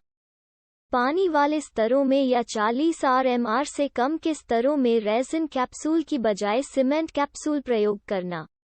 बोल्टिंग की असफलता रोकने के उपाय नोट। देखिए प्रश्न नंबर 077। भूमिगत कोयला खान में प्रभावी रूफ बोल्टिंग प्रणाली के अनिवार्य घटक एलिमेंट्स क्या हैं? 2009 What are the essential elements of effective roof bolting system of an underground coal mine? Uttar, roof bolting प्रणाली के अनिवार्य घटक 1। डिजाइन, वोल्ट कितने मोटे कितने लंबे हों, होल किस साइज के हों, होल कितनी दूरी पर लगे, उन्हें सीमेंट से जाम करें या रेजिन से। ये सब रूफ के स्तरों की RMR, rock mass rating, geological स्थिति, मेकनाइजेशन, कार्य प्रणाली, रिसने वाले पानी की मात्रा आदि को ध्यान में रखकर तय किए जाएं।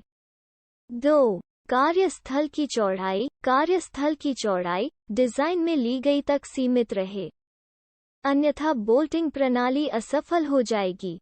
3. बोल्ट और कैप्सूल की साइज व क्वालिटी, बोल्ट, नट, बियरिंग प्लेट की साइज व स्टील की क्वालिटी निर्धारित मानक के अनुसार हो। कैप्सूल की क्वालिटी निर्धारित अनुसार हो। जो सामान सप्लाई हो उसकी चेकिंग टेस्टिंग हो। खान में स्टोरेज व ट्रांसपोर्ट में वे खराब न हो यह भी जरूरी है।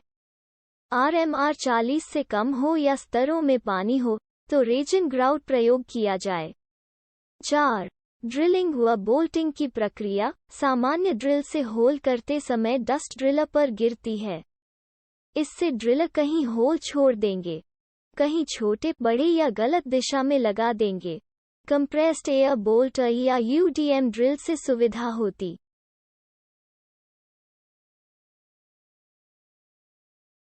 ओवरमैन्स हैंडबुक है। होल जल्दी भी लगते हैं। बियरिंग प्लेट न लगे, न ठीक से न कसे जाएं। किसी होल में सीमेंट रेजिन भरना भूल जाएं या पूरी लंकाई तक न भरें तो भी प्रणाली सफल नहीं होगी। रूफ उघरने के शीघ्र बाद बोल्ट लगाए जाएं। सीमेंट सूखने के बाद ही नट कसा जाए। 5. एंकरेज टेस्टिंग लगे होलों की नियमानुसार टेस्टिंग हो। एंकरेज टेस्टिंग मशीन सही प्रकार की, ठीक मेंटेन हालत में वो कैलिब्रेट की जाए, यह भी जरूरी है। टेस्टिंग में बोल्ट फेल हो जाए तो कारण ढूंढकर सुधार किया जाए। 6. निगरानी ड्रिलिंग बोल्टिंग। टेस्टिंग के कार्य ओवरमैन या अंडर मैनेजर की निगरानी में हों। 7. ट्रेनिंग बोल्टिंग से जुड़े सब व्यक्तियों की समय समय पर ट्रेनिंग हो। S. स्ट्रेटा मॉनिटरिंग समय समय पर स्ट्रेटा की मॉनिटरिंग करके देखा जाए कि बोल्टिंग प्रभावी है कि नहीं। 9. डिजाइन में बदलाव। खान के स्तरों में बदलाव हो या जियोलॉजिकल स्थिति बदले तो डिजाइन में जरूरी परिवर्तन किए जाएं। इन सब घटकों पर ध्यान देने से ही बोल्टिंग प्रणाली प्रभावी बनेगी। 8. एंकरेज टेस्टिंग से आप क्या समझते हैं? रूफ बोल्टिंग में बियरिंग प्लेट की क्या भूमिका है? 2004, 2005. What do you understand by anchorage testing? What is the function of bearing plate in roof bolting? उत्तर: एंकरेज टेस्टिंग रूफ बोल्ट को होल में सीमेंट के मसाले से जाम किया जाता है। बोल्ट चाल का कितना लोड सह सकेगा, यह इस पर निर्भर करता है कि बोल्ट की होल में पकड़ या स्थिरता एंकरेज कितनी मजबूत है। होल में बोल्ट की पकड़ या स्थिरता की जांच को एंकरेज टेस्टिंग कहते हैं। कड़ी के स्पोर्ट पर जब लोड पड़ता है तो पाटा फटने से या खूंटा मुड़ने आदि से संकेत मिलता है, परंतु रूफ बोल्ट नाकाम होने का कोई संकेत नहीं मिलता और रूफ अचानक बिना संकेत के गिर सकती है। इसलिए लगाए गए बोल्टों में से 10% बोल्ट एट रैंडम चुनकर उनकी एंकरेज टेस्टिंग की जाती है। बोल्ट के निचले सिरे को एंकरेज टेस्टिंग मशीन से जोड़कर जब फोर्स लगाया जाता है तो मशीन बोल्ट को होल से बाहर खींचती है और यह फोर्स मशीन की सुई घूमकर दिखा देती है। मशीन का फोर्स पुलिंग फोर्स धीरे धीरे बढ़ाया जाता है। कुल होल में से 1% होल के लिए यह फोर्स तब तक बढ़ाते जाते हैं जब तक बोल्ट होल से ढीला नहीं हो जाता। इसे डिस्ट्रक्टिव टेस्टिंग कहते हैं। शेष 9% होल की टेस्टिंग करते समय उतना फोर्स लगाया जाता है जितना लोड बोल्टिंग पैटर्न डिजाइन करते समय माना गया था। रूफ बोल्ट लगाने के 2 घंटे में 5 टन लोड लेना चाहिए। चाल कांथी का स्पोर्ट एंकरेज टेस्टिंग का रिकॉर्ड रखा जाता है। बोल्ट निर्धारित लोड नहीं लेते तो बोल्टिंग प्रणाली की कमी की समीक्षा करके उसे ठीक किया जाता है। एंकरेज टेस्टिंग प्रशिक्षित अंडर मैनेजर या ओवरमैन करते हैं। बियरिंग प्लेट की भूमिका। बियरिंग प्लेट का पूरा नाम है load bearing plate. Load bearing plate load वहन करने वाली प्लेट। उसके 3 काम हैं। 1. वो चाल की परत को नीचे से सहारा देकर लोड को वहन करती है, बेयर्स द लोड, जिसके कारण परत झुकती या टूटती नहीं है। 2. नट कसने से उत्पन्न अपवर्ड प्रेशर को वो चाल के अधिक क्षेत्र में फैलाकर ट्रांसफर करती है। इससे परतों में एक पॉजिटिव अपवर्ड प्रेशर बनता है जो स्तरों को उनकी प्राकृतिक स्थिति में रखने में मदद करता है। इसी कारण रूफ बोल्ट को एक्टिव स्पोर्ट कहा गया है। 3. ग्राउट मसाले को बाहर निकलने से रोकती है। बियरिंग प्लेट रूफ बोल्ट का अत्यंत महत्वपूर्ण भाग है। 9. निम्नलिखित पर संक्षिप्त टिप्पणी लिखिए। A. RMR B. Pressure arch. Right short notes on A. RMR B. Pressure arch. Uttar RMR rock mass rating, rock mass rating या RMR के स्तरों की स्थिरता को संख्या रूप में दिखाने का तरीका है। रूफ में 2 मीटर ऊंचाई तक होल करके निम्नलिखित 5 गुणों का आकलन करके अंक मार्क्स दिए जाते हैं, जिसे रेटिंग कहते हैं। पांचों रेटिंग को जोड़ने पर जो संख्या आती है वो उनके संयुक्त प्रभाव को दर्शाती है। उसे उन स्तरों की RMR कहते हैं। RMR जितनी अधिक होगी, रूफ उतनी ही अच्छी होगी। पैरामीटर अधिकतम रेटिंग 31। परतों की मोटाई लेयर थिकनेस 2। संरचना स्वाभाविक टूटन जैसे स्लिप, स्ट्रक्चरल फीचर्स 25-3। मौसम का प्रभाव रॉक वेदरिंग एबिलिटी 24। चट्टान की ताकत स्ट्रेंथ ऑफ रॉक 5।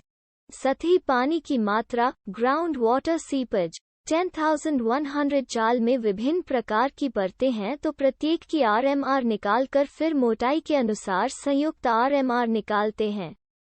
उपरोक्त रेटिंग में खान की गहराई, कार्य पद्धति, गैलरी की चौड़ाई आदि के ओवरमैन्स हैंडबुक अनुसार सुधार करके फाइनल RMR निकाली जाती है।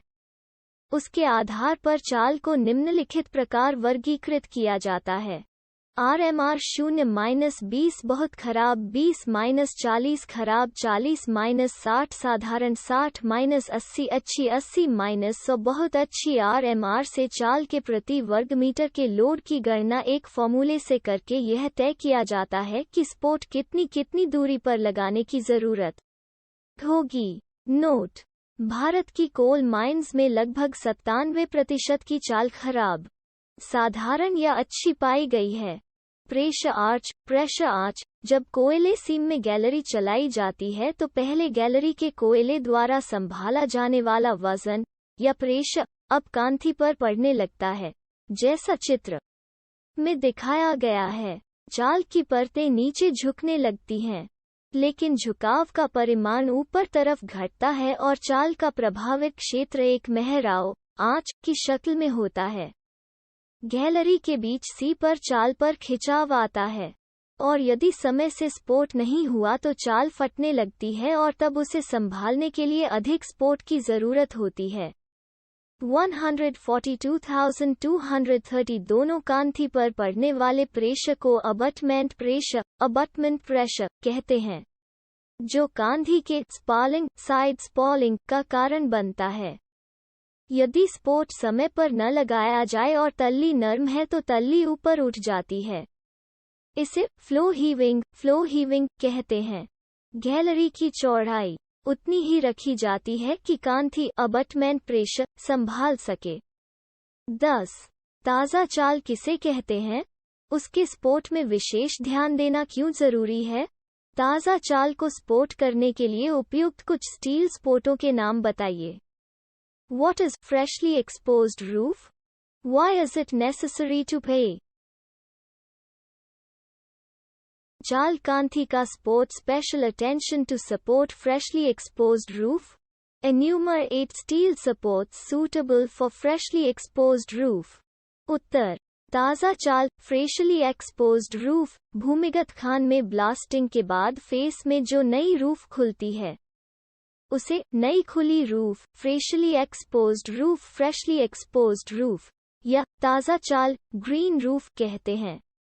रेगुलेशन के अनुसार डेवलपमेंट वर्किंग में फेस से 10 मीटर तक की रूफ को नई खुली रूफ या फ्रेशली एक्सपोज्ड रूफ या ताज़ा चाल कहते हैं।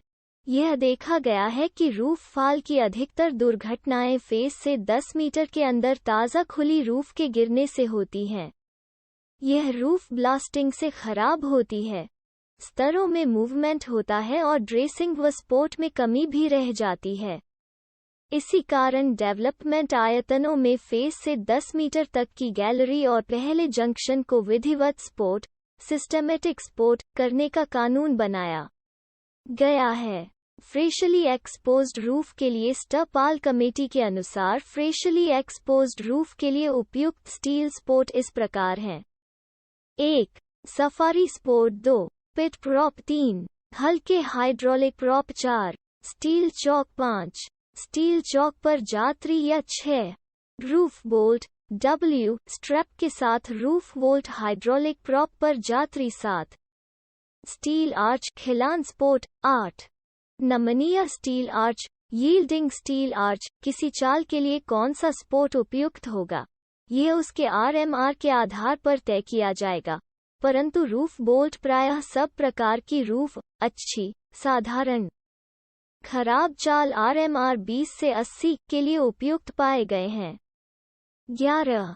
सफारी स्पोर्ट क्या होता है और कैसे लगाया जाता है, उसकी सुविधा व असुविधा बताइए। What is safari support? How is it installed? State its advantages and inconveniences. Lagging Uttar. Safari sport Pal committee की रिपोर्ट के यात्री क्लैंप अनुसार सफारी स्पोर्ट, अच्छी रूफ RMR 60 कांथी से 80 और साधारण रूफ RMR 40 से 60 वाली चाल में फ्रेशली एक्सपोज्ड कांथी तल्ली रूफ डेवलपमेंट। वर्किंग चित्र। सफारी स्पोर्ट में फेस से 10 मीटर तक को जल्दी से स्पोर्ट करने के लिए लगाई जा सकती है। ओवरमैन्स हैंडबुक दोनों कांथी में चाल के नीचे करीब 0.6 मीटर का एक होल करके उनमें विशेष प्रकार के लोहे के क्लैंप बैठाए जाते हैं और एक जोड़ा क्लैंप पर लकड़ी की जात्री रखकर चाल से कनिया देकर जाम की जाती है। ये स्पोर्ट 1 मीटर अंतर पर लगाए जाते हैं। 2 स्पोर्ट के बीच 1 मीटर अंतर पर लैगिंग भी लगाए जाते हैं। स्थायी स्पोर्ट लगाते समय सफारी स्पोर्ट खोल लिए जाते हैं। सफारी स्पोर्ट करीब 2 टन लोड लेती है। 1 स्पोर्ट गैंग पल्ले में 6 से 8 सफारी स्पोर्ट लगा सकता है। सावधानियां 1 क्लैंप 32 मिलीमीटर व्यास की छड़ से बनाए जाने चाहिए। होल का व्यास 35 मिलीमीटर से अधिक नहीं होना चाहिए और क्लैंप कांथी से 15 सेंटीमीटर से अधिक बाहर नहीं रहना चाहिए। 2 क्लैंप मजबूत कांथी में लगाए जाने चाहिए, झूले ओवरहैंग में नहीं। कमजोर कांथी में सफारी स्पोर्ट बेकाम होते हैं। 3 क्लैंप के लिए होल लगाने से पहले कांथी में उनकी स्थिति का निशान लगाना चाहिए और होल लेवल हॉरिजॉन्टल होना चाहिए। 4 सफारी स्पोर्ट पर 1 मीटर के अंतर पर लैगिंग लगाए जाएंगे। हर ब्लास्टिंग के बाद ढीले लैगिंग टाइट किए जाएंगे। 5 यदि कांथी कमजोर हो या गैलरी 4.5 मीटर से चौड़ी हो तो सफारी स्पोर्ट नहीं लगाएंगे। सफारी स्पोर्ट से क्या सुविधा और असुविधा होती है? सुविधा सफारी स्पोर्ट बहुत जल्दी लगाए जा सकते हैं और ब्लास्टिंग से गिर नहीं, इसलिए आयतन के बिल्कुल नजदीक तक और चाल उघरने के तुरंत बाद लगाए जा सकते हैं। इससे लोडर कोयला उठाते समय स्पोर्ट किए चाल के नीचे ही काम करते हैं, चाल गिरने का खतरा नहीं रहता। तल्ली खाली मिलने से कोल कटिंग व लोडिंग मशीन घुमाने फिराने में आसानी होती है। असुविधा चाल के नीचे क्लियरेंस कम हो जाती है, इसलिए कम ऊंचाई की सूंद में लगाना मुश्किल है। यदि कांथी कमजोर है तो भी सफारी स्पोर्ट नहीं लगाए जा सकते, तब दूसरी प्रणाली काम आती है। नोट रूफ बोल्ट का अच्छा चलन होने के कारण आजकल सफारी स्पोर्ट का प्रयोग नहीं होता है। 12 कमजोर शेल चाल को स्पोर्ट करने का एक उपयुक्त तरीका चित्रों 1990 1995 वर्णन करें। Describe with sketches a method of supporting weak shale roof. चाल कांथी का स्पोर्ट उत्तर। कमजोर शेल रूफ को स्पोर्ट करने का तरीका कमजोर शेल रूफ को रूफ स्टिचिंग से स्पोर्ट किया जा सकता है। सूंद में जहां चाल खराब है वहां दोनों कांथियों के ऊपर चाल सटाकर 45 डिग्री कोण पर साधारण ड्रिल से करीब 1.5 एम गहरे 2 होल करेंगे। उनके बीच सीध में चाल में भी 1.5 मीटर गहरे 3 होल करेंगे। अब हालेज के 20-22 मिलीमीटर व्यास के पुराने रस्से का एक टुकड़ा काटेंगे जिसकी लंबाई 2 होल की गहराई गैलरी की चौड़ाई के बराबर हो। बगल के एक होल में जल्दी सूखने वाला सीमेंट कैप्सूल भरेंगे। उसमें रस्से का एक छोर डालकर होल के मुंह पर लकड़ी का गुटका लगा देंगे कि रस्सा होल में जाम रहे। रस्से को खींचकर उसका दूसरा छोर दूसरी कांधी के होल में उसी तरह जाम करके गुटका लगा देंगे। तब बीच के 3 होल में जे बोल्ट सीमेंट कैप्सूल व लकड़ी के गुटके से जाम करेंगे। लगाते समय जे बोल्ट के निचले मुंह में रस्सा फंसा देंगे।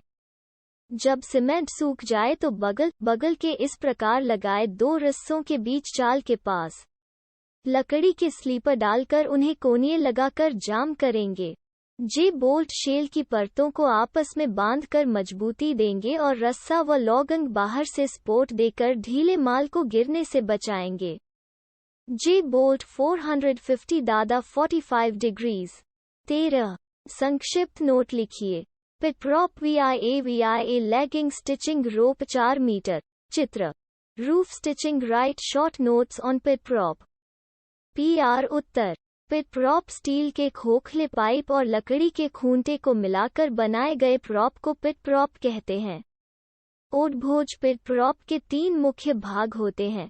नलिस्ट्स बहना, स्टील का पाइप, लकड़ी के खूंटे का टुकड़ा और चैनल।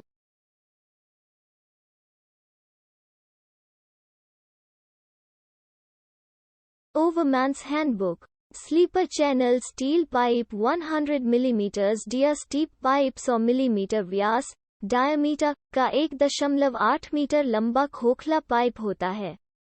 उसके नीचे 125 मिलीमीटर व्यास का 30 लंबा पाइप का टुकड़ा वेल्ड किया रहता है, जिसमें खूंटा लगाते समय आवश्यक लंबाई का लकड़ी का गोल टुकड़ा 0.5 से 1.25 मीटर लंबा ठोककर फंसा दिया जाता है।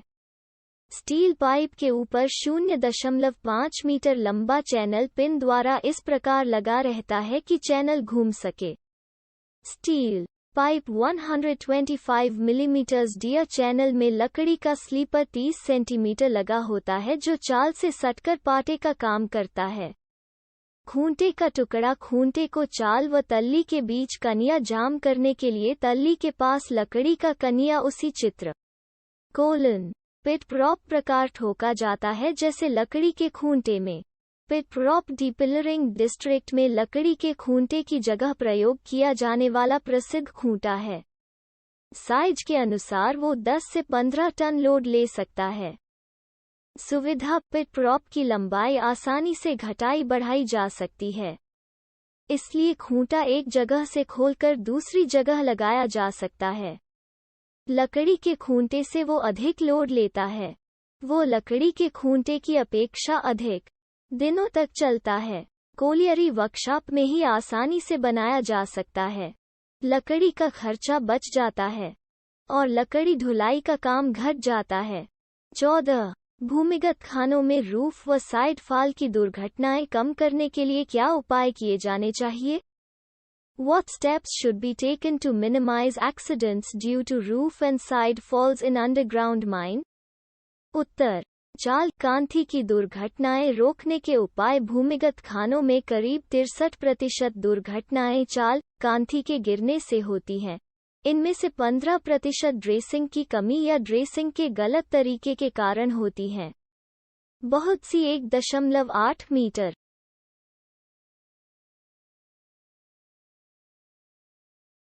चाल कांथी का स्पोर्ट दुर्घटनाएं फ्रेशली एक्सपोज्ड रूफ गिरने से होती हैं। इन सब दुर्घटना को कम करने के लिए निम्नलिखित बातों पर ध्यान देने की आवश्यकता है। 1. 9th सेफ्टी कॉन्फ्रेंस की सिफारिश के अनुसार सब डेवलपमेंट डिस्ट्रिक्ट में स्टील स्पोर्ट ही लगाए जाएं। 2. स्पोर्ट का तरीका चाल के RMR के आधार पर तय किया जाए। 3. जहां कहीं संभव हो स्पोर्ट रूफ बोल्ट से किया जाए। 4. फ्रेशली एक्सपोज्ड रूफ में स्पोर्ट चाल उघरने के बाद जल्दी ही लगाए जाएं ताकि स्तर झुके नहीं। 5. रूफ बोल्ट के लिए होल सही पैटर्न के अनुसार, सही लंबाई के और सही दिशा में लगें। ओवरमैन इस पर ध्यान दें। 6. स्पोर्ट गैंग व ड्रेसर को क्लास करके और खान में ट्रेनिंग दी जाए। उनके गैर हाजिर रहने पर अनट्रेन्ड व्यक्ति, लोडर आदि को काम में न लगाना पड़े, इसलिए पर्याप्त सब्स्टिट्यूट को भी ट्रेनिंग दी जाए। 7. रूफ बोल्ट के नट, बोल्ट के गुणों से मेल खाते हों। बियरिंग प्लेट अवश्य लगाए जाएं। मसाला होल में सेट हो जाने के बाद ही नट कसे जाएं। 8. सीमेंट कैप्सूल की गुणवत्ता पर ध्यान दिया जाए। कैप्सूल कोलियरी में ही बनाए जाते हैं तो और भी ज्यादा ध्यान देने की जरूरत है। 9. कमजोर चाल, RMR 40 से कम और पानी वाली जगहों में रेजिन ग्राउटेड बोल्ट लगाए जाएं। 10. लगे बोल्ट में से 10% की एंकरेज टेस्टिंग की जाए। उचित रिकॉर्ड रखा जाए। बोल्ट सही लोड न ले तो कारण पता करके सुधार किया जाए। एंकरेज टेस्टिंग मशीन सही प्रकार की हो और समय समय पर उसकी मेंटेनेंस व कैलिब्रेशन हो। 11. डीपिलरिंग डिस्ट्रिक्ट में गोफ को ठीक से फैंस किया जाए कि कोई उसे पार करके गोफ में घुस न सके। 12. झूले व कांथी की ड्रेसिंग पर ध्यान दिया जाए। 13. खूंटा खोलने के लिए सिलवेटर चेन मशीन सही हालत में उपलब्ध रहे। 14. ड्रेसर को उचित प्रकार का सब्बल व बंटन उपलब्ध रहे। ड्रम पर चढ़कर गंते से चाल ड्रेसिंग करना खतरनाक है। ड्रेसर को ड्रेसिंग करते समय अपना बचाव करने का तरीका मालूम रहे। 15. शिफ्ट के शुरू में माइनिंग सरदार अपने साथ स्पोर्ट मिस्त्री को लेकर वर्किंग की जांच करे। ढीले स्पोर्ट टाइट कराए और अंदाज लगा ले कि कितने अतिरिक्त स्पोर्ट शिफ्ट में कहां लगाने होंगे। प्रत्येक ब्लास्टिंग के बाद माइनिंग सरदार स्वयं डेंजर जोन में चाल कांथी चेक करे और ड्रेसिंग स्पोर्ट कराए। चाल कांथी का स्पोर्ट दुर्घटनाएं फ्रेशली एक्सपोज्ड रूफ गिरने से होती हैं। इन सब दुर्घटना को कम करने के लिए निम्नलिखित बातों पर ध्यान देने की आवश्यकता है। 1. 9th सेफ्टी कॉन्फ्रेंस की सिफारिश के अनुसार सब डेवलपमेंट डिस्ट्रिक्ट में स्टील स्पोर्ट ही लगाए जाएं। 2. स्पोर्ट का तरीका चाल के RMR के आधार पर तय किया जाए। 3. जहां कहीं संभव हो, स्पोर्ट रूफ बोल्ट से किया जाए। 4. फ्रेशली एक्सपोज्ड रूफ में स्पोर्ट चाल उघरने के बाद जल्दी ही लगाए जाएं ताकि स्तर झुके नहीं। 5. रूफ बोल्ट के लिए होल सही पैटर्न के अनुसार, सही लंबाई के और सही दिशा में लगें। ओवरमैन इस पर ध्यान दें। 6. स्पोर्ट गैंग व ड्रेसर को क्लास करके और खान में ट्रेनिंग दी जाए। उनके गैर हाजिर रहने पर अनट्रेन्ड व्यक्ति, लोडर आदि को काम में न लगाना पड़े, इसलिए पर्याप्त सब्स्टिट्यूट को भी ट्रेनिंग दी जाए। 7. रूफ बोल्ट के नट, बोल्ट के गुणों से मेल खाते हों। बियरिंग प्लेट अवश्य लगाए जाएं। मसाला होल में सेट हो जाने के बाद ही नट कसे जाएं। 8. सीमेंट कैप्सूल की गुणवत्ता पर ध्यान दिया जाए। कैप्सूल कोलियरी में ही बनाए जाते हैं तो और भी ज्यादा ध्यान देने की जरूरत है। 9. कमजोर चाल, RMR 40 से कम और पानी वाली जगहों में रेजिन ग्राउटेड बोल्ट लगाए जाएं। 10. लगे बोल्ट में से 10% की एंकरेज टेस्टिंग की जाए। उचित रिकॉर्ड रखा जाए। बोल्ट सही लोड न ले तो कारण पता करके सुधार किया जाए। एंकरेज टेस्टिंग मशीन सही प्रकार की हो और समय समय पर उसकी मेंटेनेंस व कैलिब्रेशन हो। 11. डीपिलरिंग डिस्ट्रिक्ट में गोफ को ठीक से फैंस किया जाए कि कोई उसे पार करके गोफ में घुस न सके। 12. झूले व कांथी की ड्रेसिंग पर ध्यान दिया जाए। 13. खूंटा खोलने के लिए सिलवेटर चेन मशीन सही हालत में उपलब्ध रहे। 14. ड्रेसर को उचित प्रकार का सब्बल व बंटन उपलब्ध रहे। ड्रम पर चढ़कर गंते से चाल ड्रेसिंग करना खतरनाक है। ड्रेसर को ड्रेसिंग करते समय अपना बचाव करने का तरीका मालूम रहे। 15 शिफ्ट के शुरू में माइनिंग सरदार अपने साथ स्पोर्ट मिस्त्री को लेकर वर्किंग की जांच करे। ढीले स्पोर्ट टाइट कराए और अंदाज लगा ले कि कितने अतिरिक्त स्पोर्ट शिफ्ट में कहां लगाने होंगे। प्रत्येक ब्लास्टिंग के बाद माइनिंग सरदार स्वयं डेंजर जोन में चाल कांथी चेक करे और ड्रेसिंग स्पोर्ट कराए। ओवरमैन्स हैंडबुक 16 गैलरियां अनावश्यक रूप से चौड़ी न की जाएं। 17 रूफ फॉल क्लियर करते समय माइनिंग सरदार ओवरमैन मौजूद रहे। कुछ लगाए जाएं। दूर से ही चेकिंग ड्रेसिंग किया जाए। जरूरत अनुसार पहले टेम्पररी स्पोर्ट 18 हालिड व ट्रैवलिंग रोड एवं ओल्ड वर्किंग की ड्रेसिंग व स्पोर्ट के लिए अलग गैंग रखा जाए। 19 चाल कांथी गिरने की प्रत्येक दुर्घटना की आईएसओ द्वारा जांच हो और रोकथाम के उपाय किए जाएं। 15 चालू हालेज रास्ते में 15-20 मीटर लंबाई में रूफ फॉल हो गया है। उसे कैसे साफ करेंगे और कैसे स्पोर्ट करेंगे? Roof of a haulage roadway has fallen over a length of about 15 to 20 meters. How will you clear the fall and support the roof? उत्तर हालेज रास्ते में गिरे चाल का स्पोर्ट 1 हालेज रुकवा देंगे व राइज तरफ टेम्पररी बफर सेट करेंगे। 2 यदि माल चाल तक भरकर रास्ते का मुंह जाम हो गया है तो अंदर तरफ हवा जाने का दूसरा रास्ता बनाया जाएगा, या लंबे वान से चाल के पास कुछ पत्थर ठेलकर हवा का रास्ता बनाया जाएगा, और नहीं तो अंदर से लोगों को दूसरे रास्ते से निकाल लिया जाएगा। 3 अनुभवी स्पोर्ट मिस्त्री लेकर 15 मीटर दूर से चाल कांथी की जांच शुरू की जाएगी। जरूरत अनुसार झड़ाई स्पोर्ट किया जाएगा और काग व जात्री लगाकर अरखे को बांधा जाएगा। काम राइड से डिप की तरफ बढ़ते हुए किया जाएगा। 4 अब सुरक्षित जगह से थोड़ी दूर तक सावधानी से गिरे हुए पत्थर को हैमर सब बल से तोड़कर हटाया जाएगा। जरूरत अनुसार टेम्पररी पोर्ट खड़े किए जा सकते हैं, लगाए जाएंगे। बड़े पत्थरों का स्थायित्व देखकर उन पर भी टेम्पररी स्पोर्ट 5 गिरे हुए स्पोर्ट खींचने के लिए या लगे स्पोर्ट खोलने के लिए सुरक्षित गज से सिल्वेस्टर चेन मशीन प्रयोग की जाएगी। 6 कुछ पत्थर बगल की गैलरी में और कुछ रास्ते में बगल रखा जाएगा।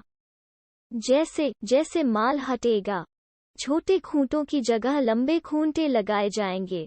जगह मिलने पर दोनों कांथी में काग लगाकर चाल को स्पोर्ट किया जाएगा और आगे बढ़ने पर मुकुट काग लगाकर रूफ स्पोर्ट किया जाएगा। डिप तरफ के मुंह को भी दोनों तरफ काग पर जात्री देकर बांधा जाएगा और उसके डिप तरफ भी जरूरत अनुसार ड्रेसिंग स्पोर्ट किया जाएगा। चाल कांथी का स्पोर्ट 7 जगह सामयिक रूप से सुरक्षित हो जाने पर लाइन रिपेयर करके बफर हटाया जाएगा व हालेज चालू किया जाएगा। 8 लाइन के बगल का माल टब में भरकर हटाया जाएगा। 9 काम खतरनाक है, इसलिए ओवरमैन या माइनिंग सरदार वहां हर समय मौजूद रहेगा। कम से कम व्यक्ति लगाए जाएंगे और जल्दबाजी नहीं की जाएगी। बीच में काम रोकना पड़े तो फेंसिंग लगा देंगे। 10 चालू दिन में ईंटा बालू पहुंचाकर रखा जाएगा और छुट्टी के दिन फाउंडेशन काटकर दोनों कांथी में 0.5 मीटर मोटी ईंट की दीवारें बनाकर उन पर गर्डर बैठाकर स्पोर्ट किया जाएगा। जरूरत अनुसार गर्डर पर चदरे रखकर मुकुट काग बांधा जाएगा। गांथनी व कांथी के बीच पत्थर पैक करके जाम किया जाएगा। काम छुट्टी के कई दिनों तक करने की जरूरत पड़ सकती है। 16 चाल के अरखे को किस प्रकार सपोर्ट कीजिएगा?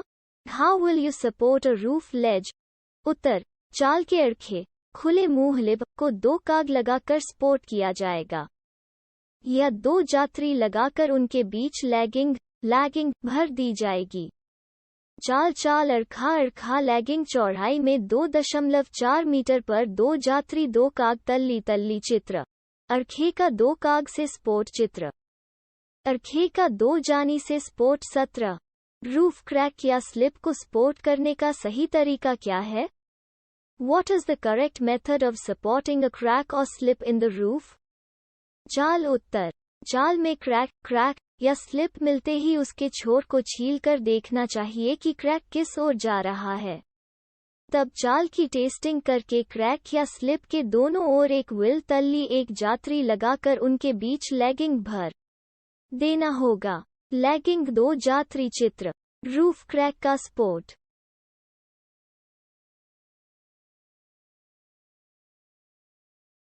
चाल कांथी का स्पोर्ट क्रैक बड़ा हो तो उसके दोनों तरफ काग लगाकर स्पोर्ट किया जाएगा। 18 फॉल्ट एरिया में खुचरे पत्थर के बीच में सूंद कैसे चलाई जाती है? What is the method of driving a gallery through a fault zone? उत्तर, फोपोलिंग फॉल्ट एरिया में जहां खुचरा, स्लिप युक्त या भुरभुरा पत्थर मिलता है, वहां फॉपलिंग का तरीका अपनाया जाता है। 1. जहां से खुचरा चाल मिलती है, उससे पहले 2.4 मीटर अंतर पर काग लगाकर मुंह बांध दिया जाता है। तब दोनों बगल खापी खूंटे लगाकर जात्री जाम की जाती है। जात्री के ऊपर से 4-5 मीटर लंबे नुकीले मुंह वाले रेल हथौड़े TITET एक चित्र। फोपोलिंग मारकर सामने वाली चाल में पेश दिए जाते हैं। बगल में ऐसे कई रेल पेशे जाते हैं। रेलों के नीचे से कोड़ कर माल हटाया जाता है। 2.5 मीटर आगे बढ़ने पर फिर पहले की भांति दूसरी जात्री लगाई जाती है। ऐसा करते हुए फॉल्ट एरिया पार कर लेते हैं। तब आगे वाला मुंह भी काग से स्पोर्ट किया जाता है। 3.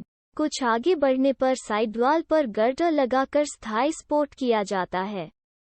फॉल्ट एरिया में सूंद की चौड़ाई घटाई जाती है। 19. मुकुट काग क्या होता है? मुकुट काग जब किसी सूंद में चाल गिरते खड़ाई अधिक हो जाती है तो दोनों कौंथों में खापी खूंटों पर 2 जात्री बैठाकर उनके ऊपर लोहे की मोटी चद्दर शीट रखी जाती है जिससे छोटे पत्थर गिरने का खतरा न हो। अब उस चद्दर पर काग बनाकर चाल तक जाम कर दिया जाता है। इसे मुकुट काग क्राउन काग कहते हैं। लोहे की चद्दर जात्री कहीं जात्री के ऊपर चदरा या पटरा देकर ऊपर की खाली जगह मिट्टी या छाई बॉयलर ऐश से भर दी जाती है, जिससे चाल हवा लगकर अधिक खराब न हो तथा गर्म गैस जमा होने का खतरा भी न रहे। चित्र मुकुट काग।